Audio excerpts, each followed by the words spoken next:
So we had our main event, as noted earlier. Bestia versus Homicide versus Ricky Reyes versus Roshe Brown. There was a point here. As much as I hated the previous match, I fell in love with the show again when, as this main event started, Bestia, Roshe Brown, Homicide, and Ricky Reyes for the UWF Street King title. The announcers actually said that This is the best line I've ever heard. the winner of this match... And by the way, I say this, Brian and I didn't watch this together. No. So I know what he's going to say, because there's nothing else that could be so great a line as to mention here. Was this not the best line you've ever heard? This was the best line I've ever heard. Okay, continue.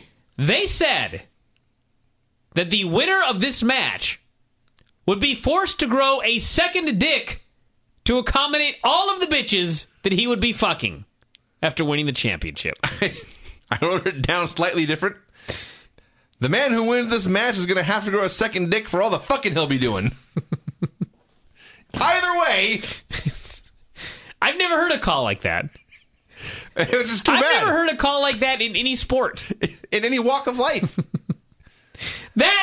That is the Urban Wrestling Federation that I love. Yes, right there. yes. You cannot hear commentary like that anywhere else on the earth. I've hung out with a lot of drunk, pilled up dudes. I've never heard anyone say, you're going to have to grow a second dick for all the fucking you'll be doing.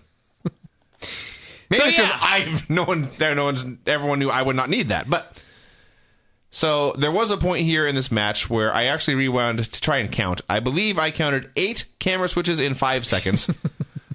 That was seizure-inducing. And then there were a bunch of pins in a very short time. But, hey, as noted, Homicide was about to, he pinned Bestia first with a cop killer. Actually, that was an ace crusher. Whatever. And then Homicide, thank you, Vinny. As Michael Cole say? Oh, thank you, Josh. You're right. Thank you, Vince.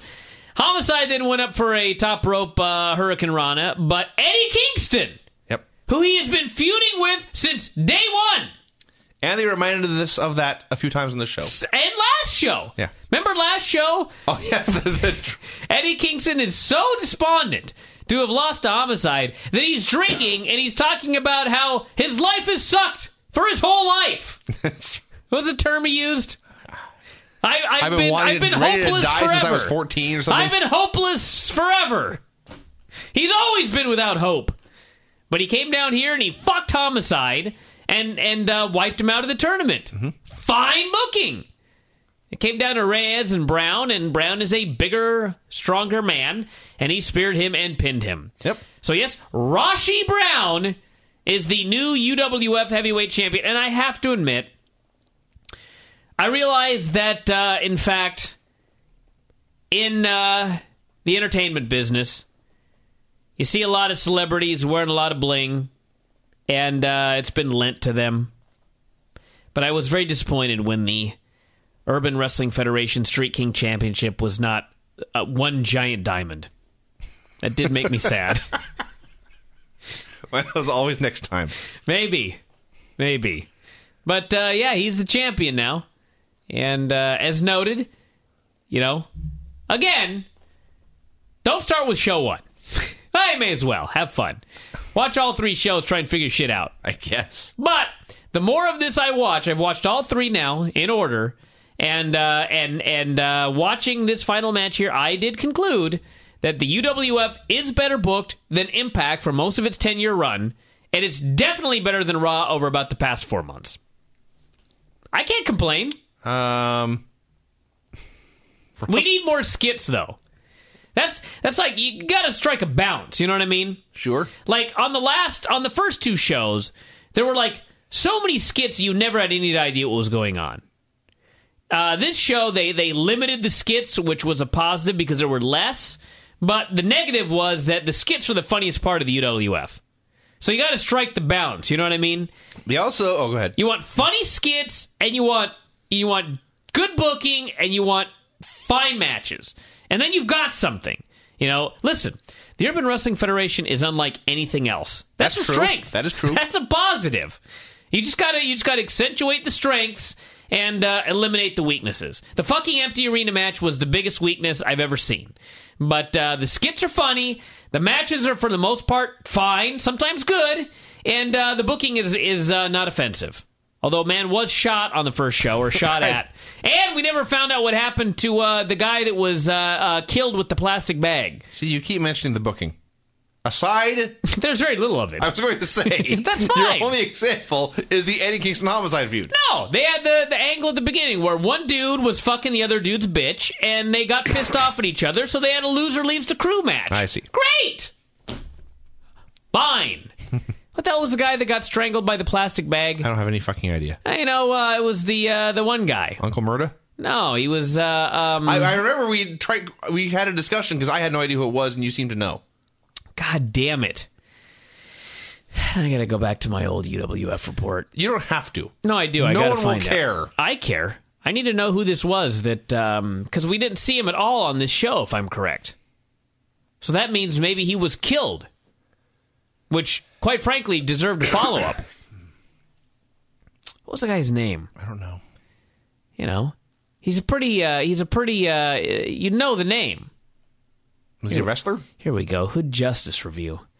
Let me find the Hood Justice. I believe it was the very last thing on the show. Low Life Louie. Oh, yeah. Low Life Louie Ramos. How could I not know that guy? Actually, hold on a second. Low Life Louie murdered Murda 1.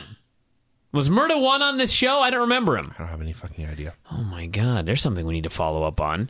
Is Murda 1 alive? I don't know. I didn't see him on Street King. Or if I did, he fell through the cracks.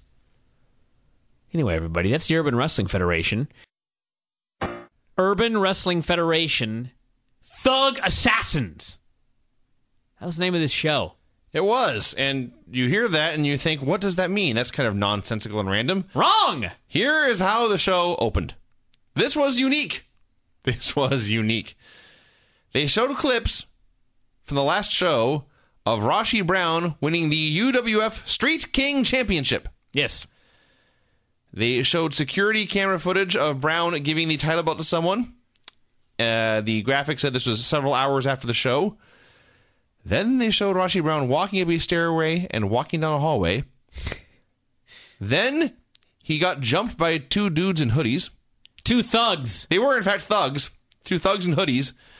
This was, so far, this is largely standard wrestling fare.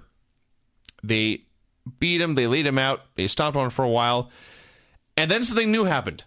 Something I have not seen on a wrestling show before. Wrong, actually. Well, not this exact thing, but go on. They pulled out pistols,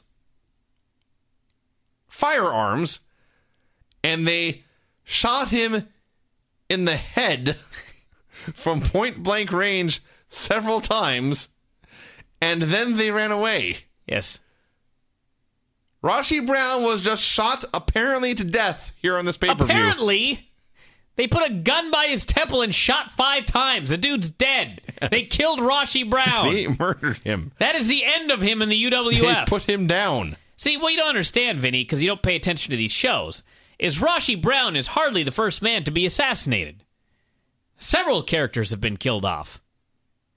Don't you remember on that one show when, Low Life Louie put the bag over that fella's head and killed him? It's like at the end of the show. I remember the bag over the head. I don't realize that man was deceased. He's dead.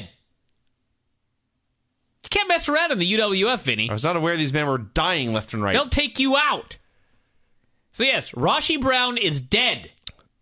What does that mean for the title? Well, yes, that's the important question here. We soon found out. So, after recapping, nay, displaying a murder, the end of a man's life... Well, presumably. You just said. Well, you weren't sure. After this, they just went to the ring for a promo. Yeah. Bunch of guys came out like nothing out of the ordinary was happening. Well, because the murder happened at the end of the last pay-per-view, basically. So they've had 2 months to mourn. But, okay. No one cared that Rashi Brown was dead. This wasn't No one cared. Well, the key was the crew that came out was glad the fellow was dead, because then they took control of the title.